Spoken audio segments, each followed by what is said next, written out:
Намар бол одоо жишээлбэл маш олон газруудад ингээд ийм ургацын худалдаанууд ингээд явж штэ. Хүмүүс мэдээж Монгол ногоогоо илүү идья гэдэг байр суурь дээр байгаад байна. Тэгээ би ч гэсэн одоо сая намар үзэсгэлэн худалдаануудаар ингэж бас гэр бүлийнхээ хүнтэйгээ явж байгаад хүнсээ цуглуулж авдаг. Намар шин ногоогоо аваад хүмүүс хөлдөөх хэрэгтэй.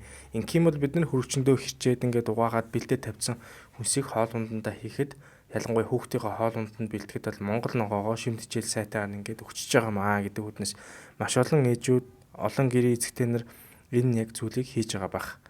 Тэгвэл ерөөхдөө бид нар ногоог аваад хөлдөөх нь өөрөө шимт хичээллэг байдлын юу одоо нэгдүгээр алдагдуулдаг юм уу? Энэ юу н зөв юм уу? Завгүй ээж нар их байдаг. Ногоогоо тэгж хөлдөөх бэлтгэх боломжгүй бас ажил ихтэй хүмүүс байгаа. Тэгэхээр тэр хүмүүсийн хувьд болохоор зах дээр очиж шинэ ногоогоо худалдаж аваад хэрэглээд байхад бол боломжтой болно.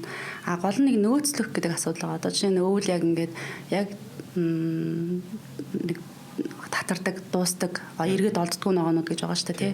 Тэгэхээр тийм ногоонуудыг бас өөрсдөө бэлдээд гялс одоо нөгөө хөлдөөгөө хадгалах юм бол амин дэм шимт хичээлийн алдагдал нь айгүй бага байдаг. Одоо зойронд хадгалсан ногоо, хөлдөөж хадгалсан ногоо хоёрын амин дэм шимт хичээлийн алдагдлыг нь харьцуулж үзсэн маа. Тэгэхэд болохоор зойронд хадгалсан ногооны шимт хичээл бараг 40-60% л үлдсэн байна. Харин хөлдөөж хадгалсан ногоон дээр 70% хүртэл шимт хичээл нь үлдэж чадсан байна гэж үзэж байгаа байхгүй. Тэгэхээр яг зөв боловсруулаад одоо бленчинг хийх гэдэг байгаа байхгүй. Маш богино хугацаанд халуун усанд 1-2 минут ч юм уу, зарим ногоон дээр 5 минутын дээр болдог. Тэгэж халуун усанд дүрээд ч юм уу ууранд байлгаж хагаад дараа нь газ хүүхдэн мөстөө усанд дүрээд тэгээд уутан савлаад хөлдөөх юм бол тэр ногооны шимт хичээл нь алдагдах нь тийм бага байдаг. Яг зөв хөлдөөж хадгалж байгаа тохиолдолд.